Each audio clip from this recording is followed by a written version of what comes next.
সংবাদ সবাইকে স্বাগত জানাচ্ছি আমি ফিরোজ তোহা। শুরুতেই সংবাদ শিরোনাম জানিয়ে দেব এই মুহূর্তে হাতে পাওয়া সর্বশেষ গুরুত্বপূর্ণ আপডেট বাংলা সংবাদ। শুরুতেই থাকছে জনস্বার্থ ইস্যুতে বড় আন্দোলনে যেতে চায় বিএনপি। আপাতত দলীয় ইস্যুকে পেছনে রেখে জনস্বার্থের সংশ্লিষ্ট ইস্যু নিয়ে মাঠে নামতে চায় বিএনপি। বিশেষ করে ভারতকে রেল ট্রানজিট দেওয়ার বিষয়টিকে বড় ধরনের রাজনৈতিক ইস্যুতে পরিণত করতে চাইছে দলটি। এবারে জানাবো ভারতের সঙ্গে অসম চুক্তি দেশের স্বাধীনতা, সার্বভৌমত্ব ও অভ্যন্তরীণ নিরাপত্তার জন্য হুমকি বলে মনে করছে গণ অধিকার পরিষদের একাংশ। জানাবো উচ্চবংশীয় গরু ছাগলের সঙ্গে উচ্চবংশীয় লুটপাটকারীদের দেশবাসী দেখতে পাচ্ছেন বলে মন্তব্য করেছেন বাংলাদেশ কমিউনিস্ট পার্টি। এদিকে সাদিক এগ্রোর আলোচিত সেই ছাগলটি 1 লাখে যশোর থেকে কিনে 15 লাখে বিক্রি করেন ইমরান। ছাগলকাণ্ডে সেই 15 লাখ টাকার ছাগল নিয়ে দেশব্যাপী তুলকালাম হয়ে গেলেও আলোচিত সেই ছাগলটি দেশীয় জাতের। তথ্য বলছে ওই ছাগলটি যশোরের একটি বাজার থেকে মাস 2 আগে 1 লাখ টাকায় ক্রয় করা হয়েছিল। তবে ঈদকে সামনে রেখে সেটি বিদেশি ব্রিটল জাতের ছাগল বলে সামাজিক যোগাযোগ মাধ্যমে ভাইরাল করেন ইমরান হোসেন। জানিয়ে দেব ইউরোপীয় ইউনিয়ন আর ভারত এক নয় মন্তব্য করে বিএনপির সিনিয়র যুগ্ম মহাসচিব রুহুল কবির রিজভী বলেছেন, রেল লাইনের চুক্তির মাধ্যমে ভারতকে করিডোর দেওয়া হয়েছে। করিডোর দিয়ে শেখ হাসিনা খাল কেটে কুমির এনেছেন। এবং সর্বশেষ জানাবো আন্তর্জাতিক সংবাদ। বলিভিয়ায় সামরিক অভ্যুত্থানের চেষ্টা, সেনাপ্রধান গ্রেপ্তার। বলিভিয়ায় সামরিক অভ্যুত্থানের চেষ্টার ঘটনা ঘটেছে। দেশটির রাজধানী লাপাজে প্রেসিডেন্টের বাসভবনে সেনাবাহিনী সাঁজোয়া অভিযান চালিয়েছে। স্থানীয় সময় বুধবার লাপেজের ঐতিহাসিক প্লাজা মুরিলো স্কোয়ারে জড়ো হতে থাকেন সশস্ত্র সৈন্যরা।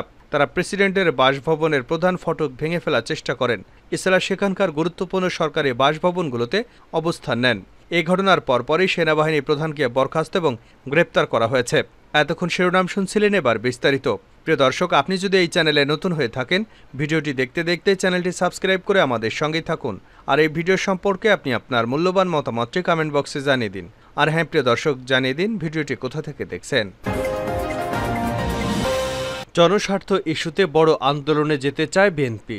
আপাতত দলীয় ইস্যুকে পেছনে রেখে জনস্বার্থে মাঠে নামতে চায় বিএনপি। বিশেষ করে ভারতকে রেল ট্রানজিট দেওয়ার বিষয়টিকে বড় ধরনের রাজনৈতিক ইস্যু পরিণত করতে চাইছে দলটি। সমমনা দলগুলো, বিরোধী দলগুলো এতে একমত। তারা এই ইস্যুতে জনমত গড়ে তুলতে চায়। বিরোধী নেতারা মনে করছেন জনগণ দেশের স্বার্থে মাঠে নেমে আসবে। এটিকে গুরুত্বপূর্ণ রাজনৈতিক ইস্যু হিসেবে কাজে লাগানো হবে। বিএনপির পক্ষ থেকে বলা হচ্ছে, সম্প্রতি প্রধানমন্ত্রী শেখ হাসিনা ভারত সফরে দেশটির সঙ্গে 2টি চুক্তি, 5টি নতুন সমঝোতা এবং 3টি চুক্তি নবায়ন, 10টি চুক্তি সমঝোতা স্বাক্ষর হয়েছে। সম্পাদিত চুক্তিগুলো দেশের স্বাধীনতা ও সার্বভৌমত্ব বিপন্ন হওয়ার আশঙ্কা রয়েছে। প্রধানমন্ত্রী শেখ হাসিনার ভারত সফরকালে দেশটির সঙ্গে সম্পাদিত চুক্তি সমঝোতাগুলো দেশের স্বার্থবিরোধী। এর বিরুদ্ধে আন্দোলনের কর্মসূচি দেবে বিএনপি। আমাদের যে আন্দোলন, এটা কিন্তু ভারতের বিরুদ্ধে নয়, এটা সরকারের বিরুদ্ধে।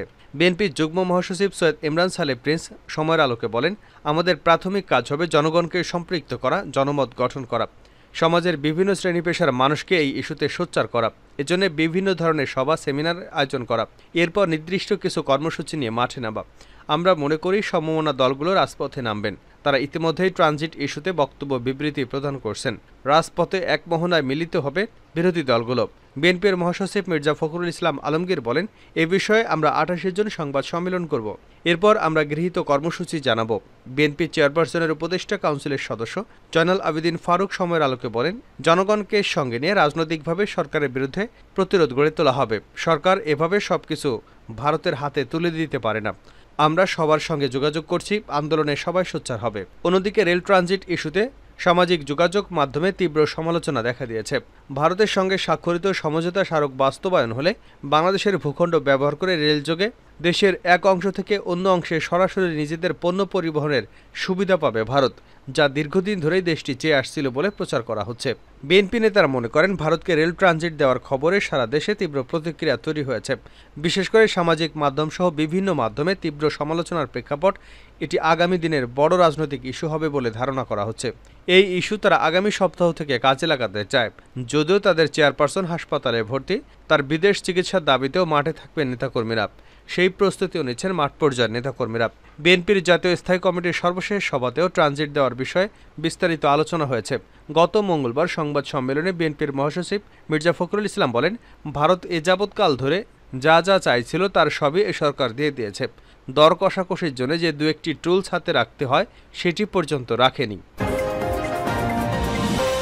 ভারতের সঙ্গে অসম চুক্তি দেশের সার্বভৌমত্বের জন্য হুমকি। ভারতের সঙ্গে অসম চুক্তি দেশের স্বাধীনতা, সার্বভৌমত্ব এবং অভ্যন্তরীণ নিরাপত্তার জন্য হুমকি বলে মনে করছে গণ অধিকার পরিষদের একাংশ। দলটি জানিয়েছে, সম্প্রতি প্রধানমন্ত্রী শেখ হাসিনার দিল্লি সফরে ভারতের প্রধানমন্ত্রী নরেন্দ্র মোদী সরকারের সঙ্গে 10টি চুক্তি সমঝোতা স্মারক স্বাক্ষরিত হয়েছে।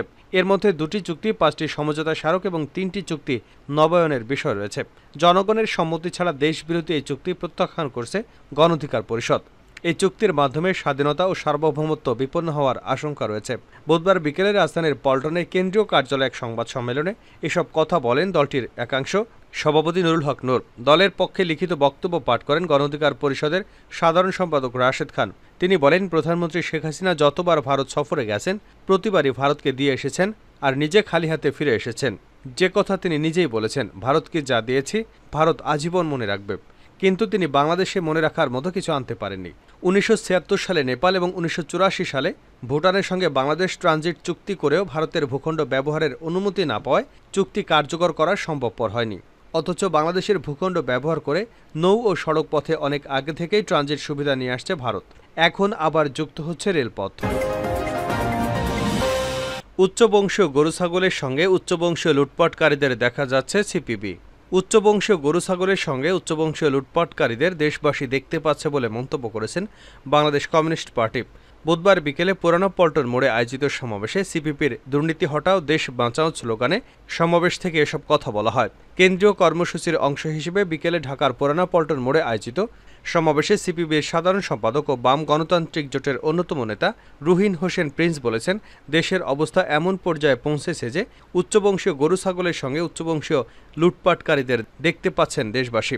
তিনি আরও বলেন, সমাজের উচ্চবংশীয়দের সঙ্গে যোগাযোগের মধ্য দিয়ে এবং তাদের ছত্রছায়াতেই অবাধ লুটপাটের ক্ষেত্র তৈরি হয়েছে। অবাধ লুটপাট চলছে, দুর্বৃত্তায়িত অর্থনীতি এবং রাজনীতি না ভাঙতে পারলে দুর্নীতির ধারা অব্যাহত থাকবে।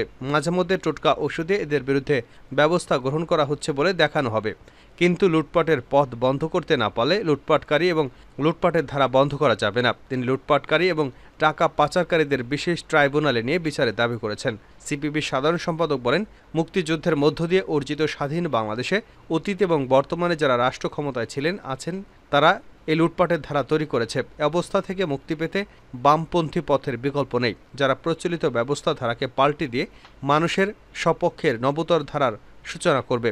মুক্তিযুদ্ধের মধ্য দিয়ে যে ধারা আমরা সূচিত করতে চেয়েছিলাম সে ধারাকে অগ্রসর করে নেবে। দেশবাসীকে এ ধারাকে অগ্রসর করতে বামপন্থার পথ ধরতে হবে। প্রচলিত ব্যবস্থার প্রচারের মাধ্যমে সামাজিক মাধ্যম প্রচলিত ব্যবস্থার মধ্যে সমাধান খোঁজার কথা বলতে চায়। এই সাময়িক টোটকা ঔষধ দিয়ে অবস্থার পরিবর্তন করা যাবে না। তাই দেশবাসীকে চলমান দুঃশাসনের অবসান, গণতান্ত্রিক ভোটাধিকার প্রতিষ্ঠা এবং ব্যবস্থা বদলের সংগ্রামকে অগ্রসর করতে হবে। আলোচিত সেই ছাগলটি 1 লাখে যশোর থেকে কিনে 15 লাখে বিক্রি করেন ইমরান। ছাগলকাণ্ডে সেই 15 লাখ টাকার ছাগল নিয়ে দেশব্যাপী তুলকালাম হয়ে গেলেও আলোচিত সেই ছাগলটি দেশীয় জাতের। তথ্য বলছে, ওই ছাগলটি যশোরের একটি বাজার থেকে মাস 2 আগে লাখ টাকায় কিনে আনা হয়। তবে ঈদকে সামনে রেখে সেটি বিদেশি ব্রিটল জাতের ছাগল বলেই সামাজিক যোগাযোগ মাধ্যমে ভাইরাল করেন ইমরান হোসেন। এরপর এর দাম নির্ধারণ হয় 15 লাখ টাকা। সেটি ক্রয় করেন আলোচিত এনবিআর কর্মকর্তা মতিউর পুত্র শফিকুর রহমান ইফাত।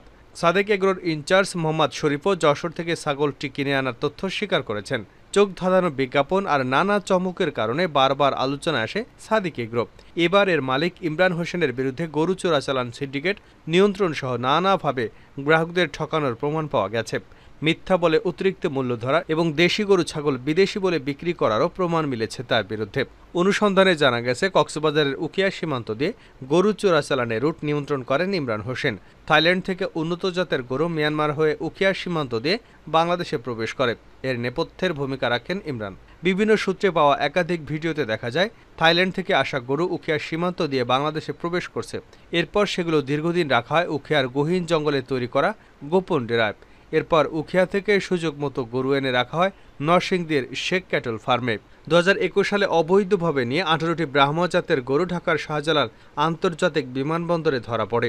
ওই ঘটনায় সাদিক এগ্রো দায়ী থাকলেও তার বিরুদ্ধে কোনো ব্যবস্থা নেওয়া হয়নি। তবে গরুগুলো বাজেয়াপ্ত করে সরকার সেগুলো রাখা হয় সাভারের সরকারি ডেইরি ফার্মে। জানা যায়, সাধারণ মানুষের মধ্যে কম দামে মাংস বিক্রির জন্য প্রতি বছর সাভারের ফার্ম থেকে কিছু গরু সরবরাহ করা হয়। সুচতুর ইমরান প্রভাব খাটিয়ে ব্রাহ্মা জাতের গরুগুলো সেই তালিকাভুক্ত করান। এরপর নিজের ফার্মের দেশীয় জাতের গরুর সঙ্গে বদল করে 17টি ব্রাহ্মা নিয়ে আসেন। তারা জানান, মন্ত্রণালয়ে প্রভাব খাটিয়ে গরু বদলের ব্যবস্থা করেন ইমরান। এই প্রক্রিয়ার প্রতিবাদ করায় সে সময় কয়েকজন কর্মকর্তাকে হুমকিও দেওয়া হয়। শেষ করছে আন্তর্জাতিক সংবাদ দিয়ে। বলিভিয়ায় সামরিক অভ্যুত্থান চেষ্টা, সেনাপ্রধান গ্রেপ্তার। বলিভিয়ায় সামরিক অভ্যুত্থানের চেষ্টার ঘটনা ঘটেছে। দেশটির রাজধানী লাপাজে প্রেসিডেন্টের বাসভবনে সেনাবাহিনী সাঁজোয়া যান অভিযান চালিয়েছে। স্থানীয় সময় বুধবার লাপাজের ঐতিহাসিক প্লাজা মুরিলো স্কোয়ারে জড়ো হতে থাকে সশস্ত্র সৈন্যরা। তারা প্রেসিডেন্টের বাসভবনের প্রধান ফটক ভেঙে ফেলার চেষ্টা করে। এছাড়া সেখানকার গুরুত্বপূর্ণ সরকারি ভবনগুলোতে অবস্থান নেয়। এ ঘটনার পরপরই সেনাবাহিনীর প্রধানকে বরখাস্ত এবং গ্রেপ্তার করা হয়েছে। বিবিসির এক প্রতিবেদনে বলা হয়েছে, বলিভিয়ার পুলিশ এই অভ্যুত্থান চেষ্টা নেতাকে গ্রেপ্তার করেছে। বিদ্রোহী সামরিক অফিসার ইনচার্জ জেনারেল জোয়ান হোসে জুনিগা বলেছিলেন, তিনি গণতন্ত্রের পুনর্গঠন করতে চান। তিনি এখন গ্রেপ্তার। এরপর নতুন সেনাপ্রধান নিয়োগের ঘোষণা দেওয়ার পর সৈন্যরা সেখান থেকে প্রত্যাহার শুরু করেছে। নতুন সেনাপ্রধান হোগে উইলসন চান্সেজ বিদ্রোহী সৈন্যদের ব্যারাকে ফিরে যাওয়ার নির্দেশনা দিয়েছেন। তারপর থেকে মুরিলো স্কোয়ার থেকে সৈন্যরা ট্যাঙ্কগুলো সরিয়ে নিয়েছে। প্রেসিডেন্টের বাসভবনের বাইরে সরকারের বিরুদ্ধে বিদ্রোহ ঘোষণা দিয়ে সৈন্যদের উদ্দেশ্যে জোয়ান হোগে জুনিগা বলেছিলেন, আমরা এই জন্মভূমি পুনরুদ্ধার করতে যাচ্ছি। সশস্ত্র বাহিনী দেশের গণতন্ত্র পুনর্গঠন করতে চায়, সত্যিকারের গণতন্ত্র প্রতিষ্ঠা করতে চায়। একটি এলিট শ্রেণী দেশ দখল করে রেখেছে, যারা দেশকে ধ্বংস করেছে। কারাগারে বন্দী সাবেক নেতা জিনাইদ এনেজ সহ অন্য রাজনৈতিক বন্দীদের মুক্তি দেওয়ার কথা জানিয়েছিলেন। এদিকে অভ্যুত্থান চেষ্টা উল্লেখ করে এ প্রচেষ্টা নিন্দা জানিয়েছে দেশটির প্রেসিডেন্ট লুইজ আর্চি। তিনি জনগণকে গণতন্ত্রের পক্ষে সংগঠিত এবং সংঘবদ্ধ হওয়ার আহ্বান জানিয়েছেন। প্রেসিডেন্ট প্রাসাদের ভেতরে টেলিভিশন বার্তায় একথা বলেছেন। তিনি নতুন